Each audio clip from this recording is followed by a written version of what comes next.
Good evening. This is the news tonight, your daily roundup of all that has happened across India and the world. I'm Ishan Russell, and tonight our focus is on the sudden retirement from Test cricket of Indian captain Mahendra Singh Dhoni. What really happened? We'll delve into that a little later in the bulletin, but first the headlines we're tracking right now. Mahendra Singh Dhoni announces retirement from Test cricket, says he'd like to focus on one-days and T20 formats. Virat Kohli to take charge for the fourth and final test against Australia. CBI court clears BJP chief Amit Shah in the Shorabuddin fake encounter case, citing lack of evidence against him. The BJP calls it a victory of truth. Shorabuddin's family to appeal in High Court. Indonesian rescue teams find the debris of missing AirAsia flight 8501 in the Java Sea, 48 hours after it vanished from radar screens. No survivors found so far. And 2611 mastermind Zakir Rahman Lakhvi put back behind bars in another kidnapping case amid strong protests from India after the Pak High Court cleared his release.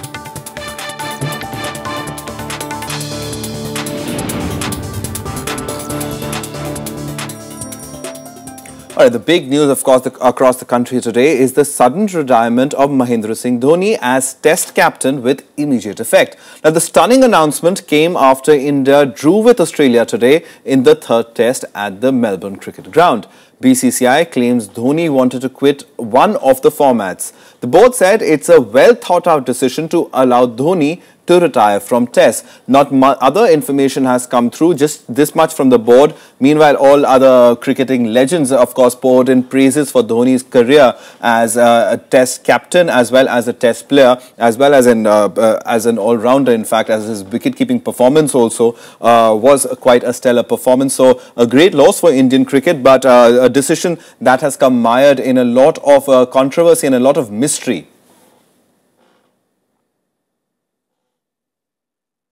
And let's go across to senior sports journalist Harpal Singh Bedi, who joins us live from the national capital. Thank you very much for coming in, Mr. Bedi. The simple question on everybody's mind is why in the middle of a test series? I mean, you just have one more game to play. Why this sudden announcement? The BCCI is saying it's a well thought out move. Do you agree?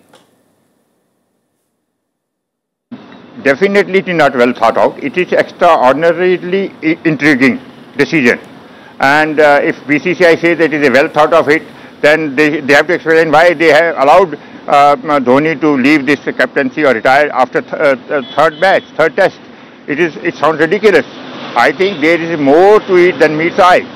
He has been sacked virtually, and I think the way other captains prior to Dhoni have been treated, this is in the list of those captains who were humiliated. Whatever you may say, he had a listed career, but to say that at just a last test away of the series, he announces retirement through BCCI. Now, if he has quit on his own, then he has no moral right to be the captain of Indian team for the World Cup. And if he has been sacked, or rather he has been asked to quit, or rather when he said, my team is not my control, do something about Shikhar Dhawan or Kohli, and or I will quit, then BCCI must have told him to quit.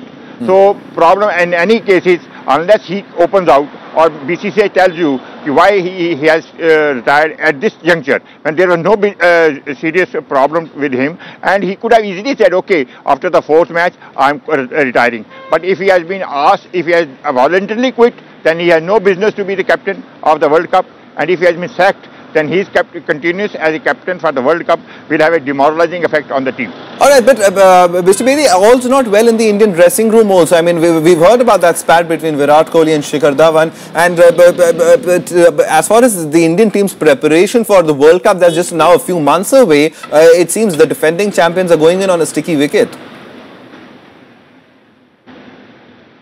Definitely, I think this will have a tremendous impact, adverse impact on the Indian team. He is a very strong captain. Remember this thing. He ruled actually virtually with the iron fist, with the full backing of BCCI. But at this crucial juncture, which just months away from the World Cup, he has been asked to go, or rather, as people say, he's claimed that he voluntarily quit. I repeatedly say, if he is voluntarily quit, it is a great act of indiscipline. But if he has been asked to quit, Or rather, if he has been asked that he is not able to handle the team, then how can he handle the team in the World Cup? And come to think of it, everybody is praising Dhoni right, left and center. Now Dhoni must also be thinking, why should I play under this captain? Kohli must be thinking that why should I play under Dhoni? If everybody is saying that he is a future star, then let future stars on the World Cup. Why should he wait for another 4 years? So there are many ifs and buts. If Dhoni, if there is a way is be clear for the youth, then why can't Kohli be a captain for the 2015? Why should he wait for the 2019? Right. And if it is not so, then the board has to explain, even Dhoni has to explain what happened. All right, so a lot more questions coming in with this retirement. Of course, Dhoni, a great servant of Indian cricket. Thanks very much, Mr. Bedi, for coming in. I'm sure it's bitterly cold. Thank you very much for giving us perspective despite the cold. All right, so a lot more questions as far as MS Dhoni is concerned, and the answers, well, not that forthcoming, so we'll have to wait and watch on that one.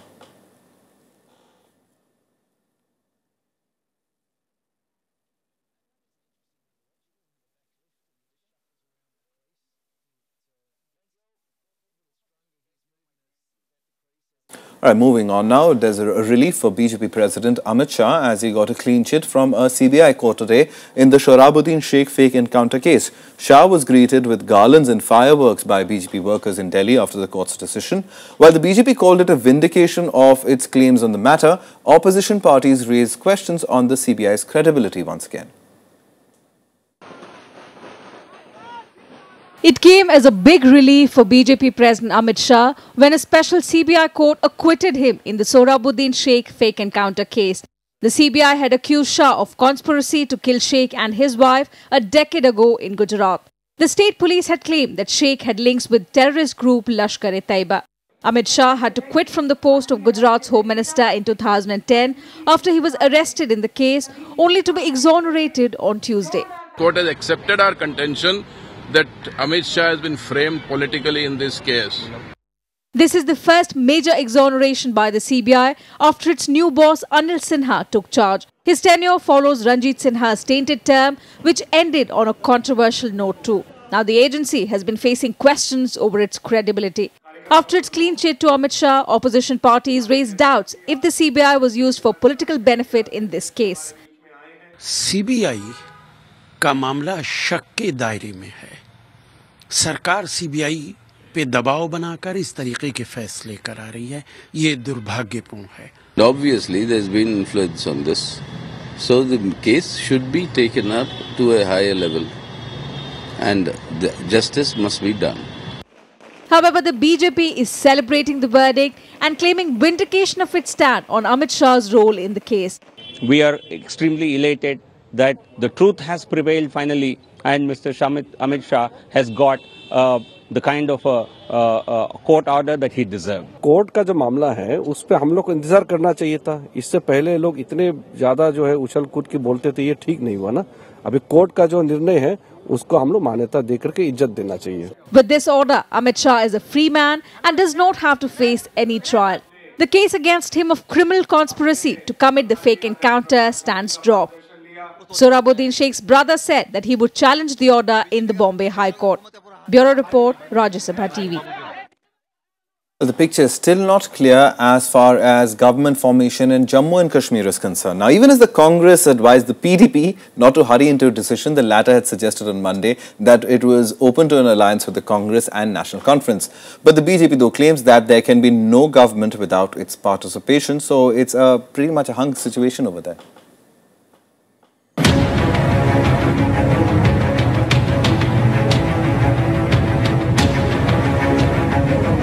Amid talks of a grand alliance between the PDP, National Conference and Congress in Jammu and Kashmir, the issue of government formation has become more complicated. The Congress party has said the PDP must think through before taking a final decision on forming the government. The party feels the people of Jammu and Kashmir have given a complex mandate. मुझे लगता है कि हमें पूरी space देनी चाहिए मुफ्ती साहब को कि वो सोच समझ के बड़ी सीरियसली सब इश्यूज को देखें, सब कॉम्बिनेशंस को देखें और जो फिर स्टेट के लिए ठीक रहे वो उनको करना चाहिए. Meanwhile, the BJP claims it has got the biggest vote share and so it must have a major role in government formation. Even though the party leaders will meet the governor on the 1st of January, BJP General Secretary met him on Tuesday. We have to be a partner in the government here. Discuss all those issues with our alliance partners. The verdict of the people of the state was declared a week ago.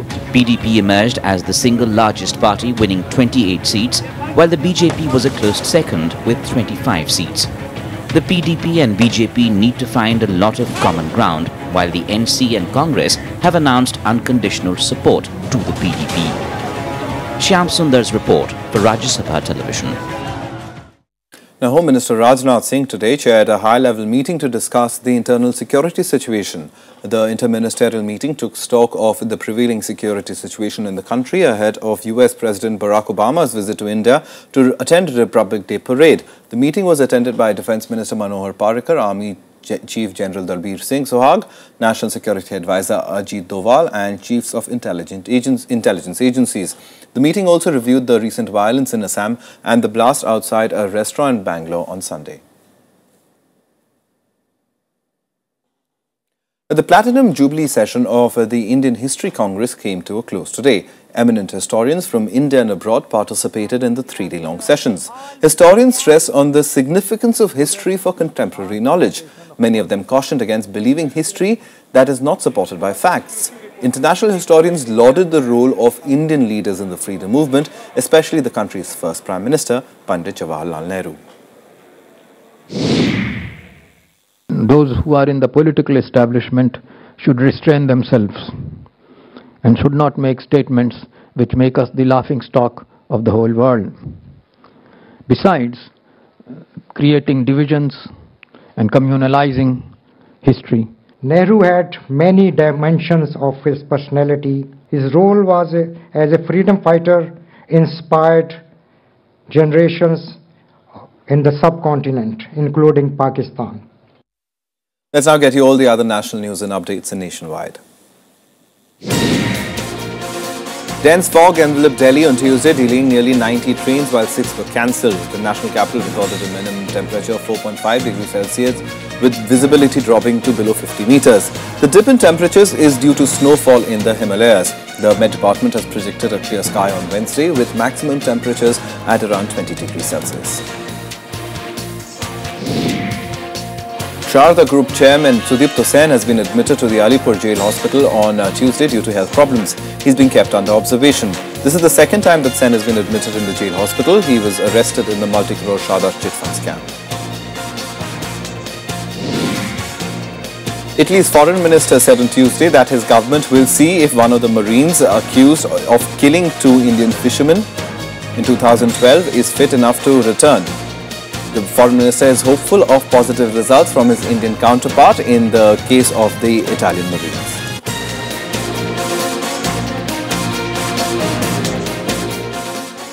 Well, time for a very quick break right now, but coming up on the other side, all the other international news and updates with special focus on the AirAsia mishap. We'll be getting live inputs from Singapore, so stay tuned from that.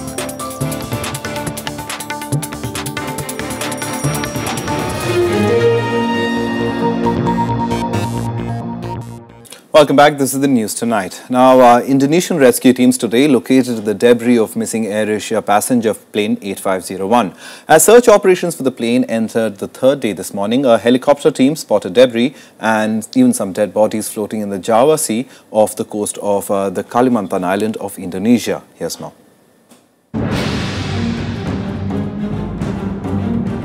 More than 48 hours after the Airbus A320 vanished from radars, something concrete at last. Indonesia's Air Force said 10 large objects were initially spotted in the Java Sea in the search area, 6 miles from where the AirAsia plane had lost contact on Sunday. Extend that to bodies of the victims. More than 50 bodies have been pulled out. A shadow of the plane itself is reportedly visible below the water surface. More rescue teams have moved in with assurances that every part of the aircraft, every victim and all their belongings would be recovered and tested to find out exactly what happened. Lokasi serpian-serpian maupun benda-benda yang diduga berasal dari pesawat. Mencari dan mengevakuasi semua benda-benda atau barang-barang atau dugaan jasad. But for the families of 162 people on that ill-fated plane, the finding only meant any remote glimmer of hope fading for good. A struggle to cope with grief they had refused to believe. At the crisis center in Surabaya, where the relatives had gathered, it was gloom all around. So what happened in those last moments? One theory said the plane might have stalled after trying to climb at a speed not fast enough. The Airbus A320-200 aircraft disappeared over the Java Sea on Sunday shortly after it took off from Surabaya in Indonesia for Singapore. Reports said the pilot had requested permission to fly higher to avoid bad weather, but there was no distress signal.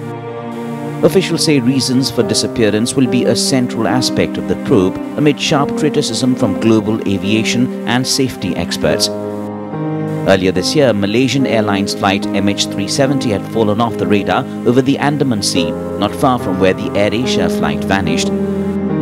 The wreckage may have been found this time round, but new questions abound, alongside the need for strong and urgent corrective action. Bureau Report, Rajya Sabha Television. And Gaurav Raghuvanshi, staff reporter at the Wall Street Journal in Singapore, joins us live from Singapore with a phone line because he's been keeping a track of the story right from when it broke. Gaurav, thanks very much for coming in. But just share with us details as you have of now of what is going on and where are the investigations headed from here? Hi, good evening. Well, as you mentioned in your report, the wreckage of the aircraft has been found. And broadly, the debris has fallen over a relatively tight area, which would kind of indicate that the aircraft was more or less intact when it actually hit water.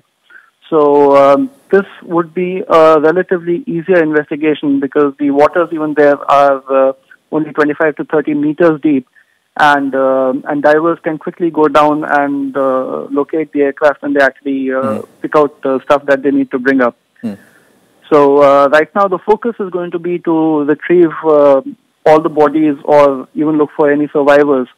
All right, Gaurav, but as far as, I mean, this is the second such mishap in a pretty similar sort of area. I mean, it was the Andaman Sea and the Java Sea, but as our story also pointed out, they're not that far away. So in the sense that this entire sector, as far as aviation or tourism, how's the impact being felt over there amongst all these countries?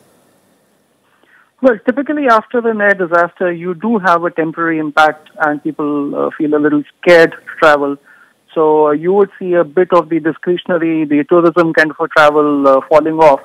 But typically we've seen that there's always a recovery after a few months and there would be an impact. Now, for example, when the Malaysia Airlines flight went missing in March of this year, there was an immediate fallout and the Chinese traffic, which was the highest number of people on that aircraft, Chinese traffic fell dramatically, but it was only a few months later that, it had recovered. So I don't think it will have a very long-term impact. But yes, as you mentioned, there have been two incidents and they may not be very similar, but they are definitely incidents of perfectly perfectly good aircraft disappearing, and in this case, right, and that is also, Gaurav, led to a lot of conspiracy theories being, abounding about the Bermuda Triangle shifting there. I mean, that is all, of course, part of the rumor mill. But in the sense, from the aviation perspective, is this becoming a real worry? This particular sector, from an aviation perspective? I wouldn't say it will immediately become a worry, but yes, in the minds of the traveling public, it would, simply because this is too cold for comfort. Two aircraft going down. But all those theories of conspiracy and Bermuda Triangles, well, I don't think there's any scientific evidence to back that. All right, and as far as AirAsia itself is concerned now, this is an airline that really connects this entire region. So, as far as the impact on that, we saw what happened to Malaysian Airlines and it really had to suffer a major impact. As far as flying is concerned and AirAsia, now what about its India plans? Well, as I mentioned, typically when there's an air crash involving an airline, people tend to stay away from that. But those effects are temporary. Now, remember, AirAsia in India is a franchise operation like it was in Indonesia, whose plane went missing. But the India operation right now is very small. They have only a couple of aircraft, if I know correct.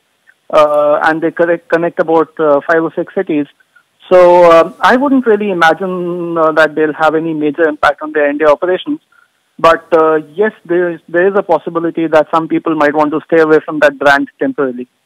All right, so we leave it over there. Gaurav, thank you very much for coming in and sharing your first-hand perspective of what's the situation on the ground as far as this entire mishap is concerned. Thanks very much for sharing that information with us. All right, moving on now on to Pakistan, where 2611 terror kingpin Zakir Rahman Lakhvi is to stay in jail. Lakhvi was arrested once again in a kidnapping case this time around, hours before he was to be released as per the Pakistani High Court order. Now, orders for release of the terror kingpin drew strong flack from around the world, with India calling it a reflection of Pakistan's non-serious attitude towards terrorism. He's to stay in jail, though the Pak High Court said he could walk free. Lakhvi could have walked out of Rawalpindi's Adela jail this morning. He'd even paid his surety bond. But sudden cold feet seemingly emerged on letting him go. Amid all the criticism over the release order, the Pakistan government decided to detain the man in another case, a 6-year-old kidnapping. Today he was produced by the Islamabad police for remand in FIR number 360 of 2014, which was lodged yesterday when High Court suspended the detention order of my client. 2 days remand has been allowed by the court. India had been the first to lash out at last Wednesday's release order for Lakhvi. The Pak High Commissioner in New Delhi, Abdul Basit, had been summoned and a strong condemnation conveyed. The global community had also been critical of the idea of Lakhvi's release. India termed the very idea a reflection of Pakistan's intrinsic lukewarm approach to fighting terror. Pakistan सरकार के ऊपर भारत सरकार की दबाव पूरी तरह काम कर रहा है। फिर एक बार लखवी को हिरासत में भेजा जा रहा है। हम समझते हैं, आगे जाकर के उम्मीद करते हैं कि पाकिस्तान सरकार इस प्रकार कोर्ट के जरिए उनको राहत न मिले, उसके लिए पूरे इंतजाम करेगी। It has such a insipid approach towards terrorism that one day Mr. Lakhvi is in, the other day is out, the third day is again in, the fourth day is out. What exactly is the Pakistani government trying to do? Pakistan government has shown fair deal of maturity in it, and we don't say because of pressure of India or anything. It could be pressure. There are a lot of people within the Pakistan government also, Pakistan country also, who are against releasing Lakhvi. Lakhvi has been produced in court, and this particular detention is for 2 days. The court has directed the Pakistan government to file a reply in Lakhvi's case on the 15th of January. Bureau Report, Rajya Sabha TV. For more international news and updates in Global Buzz. The first case of Ebola has been reported in the UK in Glasgow. A healthcare worker who arrived from Sierra Leone on Sunday was diagnosed with the virus. She was initially treated at Scotland's Grat Naval Hospital and then moved to a London hospital early on Tuesday. All possible contacts with the case are being investigated. Britain's health secretary said procedures and protocols for those working in Sierra Leone are under review. Sri Lanka's main Tamil party, Tamil National Alliance, today declared support for Mahinda Rajapaksa's main rival in the presidential polls. They've decided to back Maithripala Sirisena in the next week's polls. The party said the incumbent president has failed to heal the long-standing ethnic conflict in the country. The main Muslim party, Sri Lanka Muslim Congress, also announced support for Sirisena. Rajapaksa is seeking a third consecutive term. The United States has launched airstrikes against the insurgent group Al-Shabaab in Somalia. The U.S. Defense Department said the attacks aimed to target a senior leader in the area of Sako. U.S. backed the African Union force that has led the fight against Al-Shabaab in capital Mogadishu and other towns.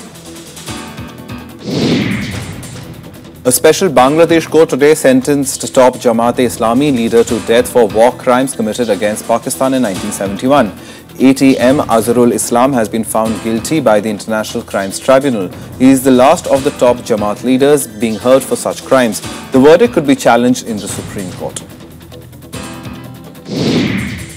US President Barack Obama has criticized Russian President Vladimir Putin's decision to annex Crimea.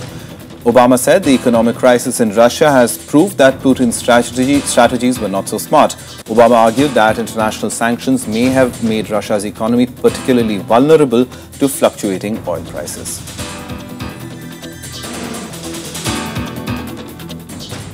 Well, that's the news tonight. Good night.